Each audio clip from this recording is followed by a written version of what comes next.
Olá, pessoal! Eu sou a Débora Suiane e hoje nós vamos apresentar o trabalho final de rede de computadores. O meu grupo é composto, além de mim, pela Ana Clara, pelo Anderson e pelo Sandro. Eu vou falar sobre a parte do arquivo cliente, especificamente sobre a arquitetura e fluxo de dados.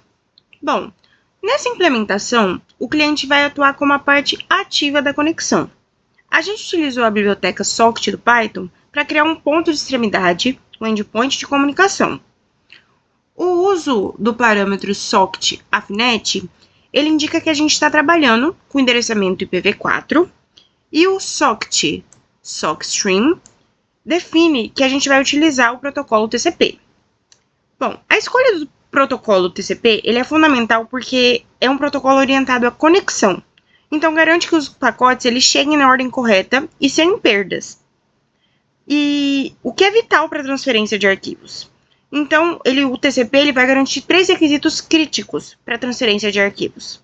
A confiabilidade, já que os pacotes perdidos são retransmitidos, a ordenação, porque os dados vão chegar na sequência correta, e o controle de fluxo, que vai evitar a sobrecarga na rede.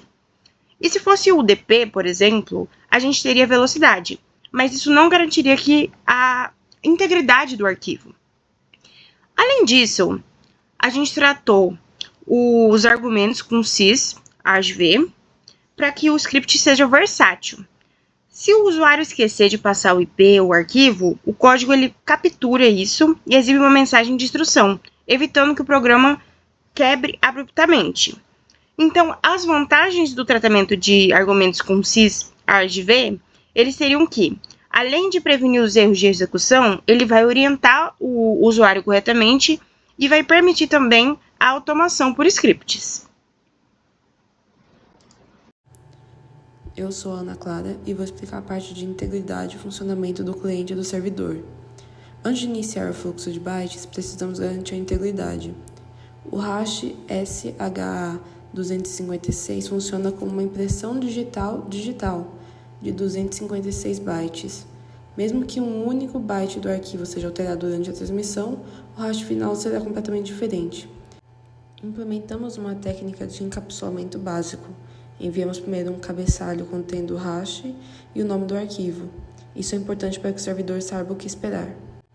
Para evitar problema de mistura de dados no buffer do socket, incluímos um client recebe 1024 logo após enviar o cabeçalho.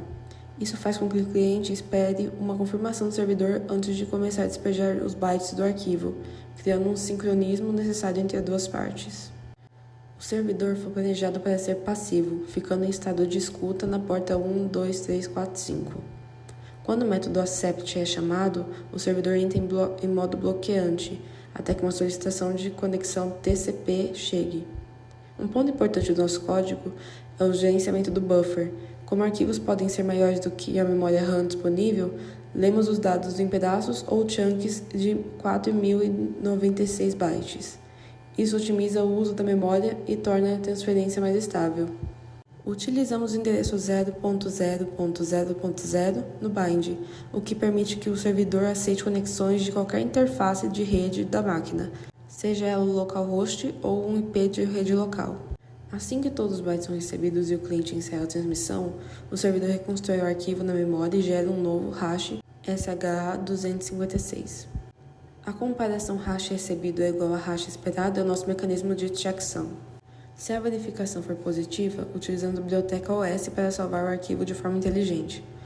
O comando os.path.basename garante que, se o cliente enviou um caminho longo como c:/user/documentos/projeto.txt, o servidor salve apenas o nome projeto.txt, evitando erros de diretório no Windows ou Linux. O arquivo é salvo como o prefixo cópia underline para diferenciar o arquivo recebido do original, facilitando a conferência visual ao final da demonstração. Bom, agora eu sou o Sandro e vou explicar um pouco do nosso código do servidor. O nosso servidor foi projetado para ser passivo, ficando em estado de escuta na porta 1, 2, 3, 4, 5. Quando o método accept é chamado, o servidor entra em modo bloqueante, até que uma solicitação de conexão TCP chegue. Um ponto importante no nosso código é o gerenciamento do buffer. Como arquivos podem ser maiores que a memória RAM disponível, Temos os dados em pedaços ou chunks de 4.096 bytes. Isso otimiza o uso da memória e torna a transferência mais estável. Utilizamos o endereço 0.0.0.0 no print, que permite que o servidor aceite conexões de qualquer interface de rede da máquina, seja ela localhost ou um IP de rede local. Bom, agora eu vou falar da parte do servidor, a validação de integridade e a persistência. É, Você está dando uma olhada no código, ele foi escrito para que, assim que todos os bytes são recebidos e o cliente encerrar a transmissão, o servidor ele reconstrói o arquivo na memória e gera um novo hash SHA-256, que é o que a gente decidiu usar. E a comparação do hash recebido com o hash esperado, ele vai ser o nosso mecanismo de checksum. Aí, depois de fazer isso, se a verificação ela for positiva, é, a ideia é que o servidor ele salve o arquivo, ele salva o arquivo sem precisar criar uma nova pasta, só cria o arquivo mesmo na pasta do servidor, mas só que ele vai criar esse arquivo com um prefixo cópia, que no caso é só para diferenciar o arquivo enviado para o cliente para o arquivo recebido no servidor, só para fim de demonstração mesmo. No caso, eu vou até apagar os dois arquivos aqui que já tem, né, na pasta.